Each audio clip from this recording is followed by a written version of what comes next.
Today's video is brought to you by me. Nobody sponsors me. If you want to support this channel, subscribe and like every single video, okay? Oh, it's fucking al dente, mate. Today, my friends, I'm gonna tell you a very, very sad story. A tragedy. There are a few things in the world, mate, that are better than the Sicilian sweets. In particular, the cannoli. Now, my wife, she's a beautiful, beautiful wife. I love her. However, she does not eat the cannoli. But there is a silver lining to this cloud of a horrible storm, which is that I get to eat all the cannoli that I make. So today, I am going to be making the cannoli with a white custard sauce. Creamy, thick, and beautiful. This cannoli will bring you to the edge of a whole new world. It will satisfy the sweetest of tooths, and it will bring peace to this world of turmoil. Now, what you need to make this beautiful Sicilian dessert is 500 ml of milk. I like to use the Zimmels because, as I said in my previous videos, it makes me not want to shit. You also need some butter, preferably unsweetened, but I don't have any. I've only got the Western Star super spreader version. You need some cannoli shells, or you can make them yourself if you're feeling adventurous. You need some Cointreau. You need 1 egg. You need some sugar, and you need some plain flour. Give me 2 minutes while I drink this espresso. Ah, yes. Let's begin. All right, first step. 500 ml of milk. It's 125, 250, 125, 500. Okay, the 75 of the flours. So wipe this one clean. 1 egg. Beautiful. That was a big egg. 115 grams of sugar is roughly that much, give or take. You know, you don't need to follow the recipes exactly. You just put in whatever you feel. When you get the vibe, when you feel in al dente, that's when you know that you have hit the spot. And mate, that is it for the start. Now what we do is we mix all of this together until it has thickened. This takes a pretty long time, so let's cut to the chase. Contro uno jamoni sabatul natural de scores something. I don't know, I don't speak a French. But I think if I have a few more of those swigs, I'll be talking French perfectly, mate. I'm getting a bit tired of mixing this bowl, so I'm going to explain why I bought these shells. Because I'm sure some of you out there are like, Davide, I thought you was the professional.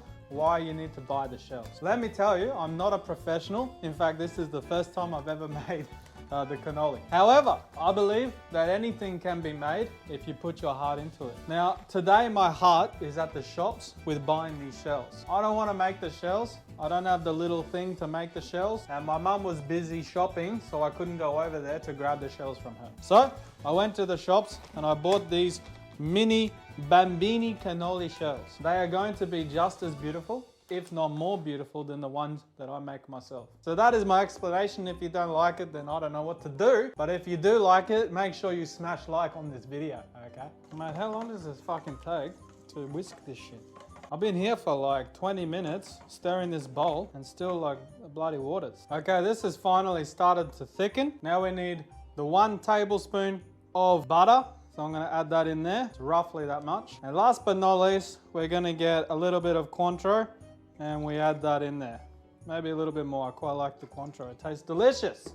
Now what we do is we take this out of this bowl and we put it in another bowl. What you're then going to want to do is boil this for 3 to 5 minutes. What should happen is some true chemical stuff. It's going to get thick, it's going to get beautiful, and it's going to smell fantastic. I should also mention that while it is boiling, make sure you keep stirring it so that it doesn't turn to shit. Okay, now that I've mixed my custard with some more Teflon, you can see that at a low heat, this has thickened into a beautiful custard. Oh my God, it smells fantastic. It smells fucking al dente, mate. Okay, what I'm gonna do is take this out of this saucepan and into this bowl. The reason I wanna do this is because I wanna put this into the fridge to cool down and rest so that I can then put it into my shells.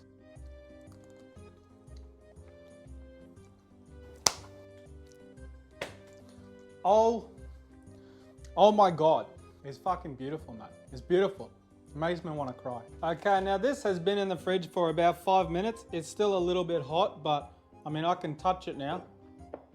So I'm gonna put them into the shells. Now to put these into the shells, you grab a shell, you grab your custard, and you carefully make it fit into the shell. This is quite possibly the hardest part of making cannoli. Unless you're making the shells, in which case that is probably the hardest part. Spoon is way too big, I've got myself a teaspoon. Now this last step is not completely necessary, but it is one that I like to do, which is to grab your favorite hot chocolate powder and you just sprinkle it over the top of the cannoli, just like that. Now, as always, the best part of making your own food is, of course, to eat your own food. So I'm gonna take a try of this Bambino cannoli and I'm gonna let you know if it's the best thing in the world. Give me 1 second to prepare myself for this situation. All right, I got my espresso. I'll take a little bit of espresso first. Time for the cannoli.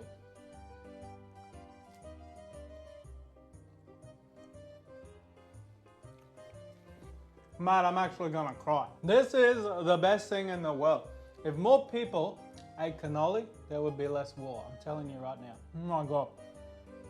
It's truly beautiful. Mate, give this recipe a try for yourself, because it is the fucking best thing I think I've ever made. Thank you to whoever suggested that I should make cannoli. You're now my best friend. Now excuse me for a few minutes while I make the rest of these 23 cannolis, and I will see all of you beautiful people on the next video. Thank you so much for watching. I love you. Have a fantastic day. Oh yeah, and like, comment, subscribe, all the rest of the things. See you there.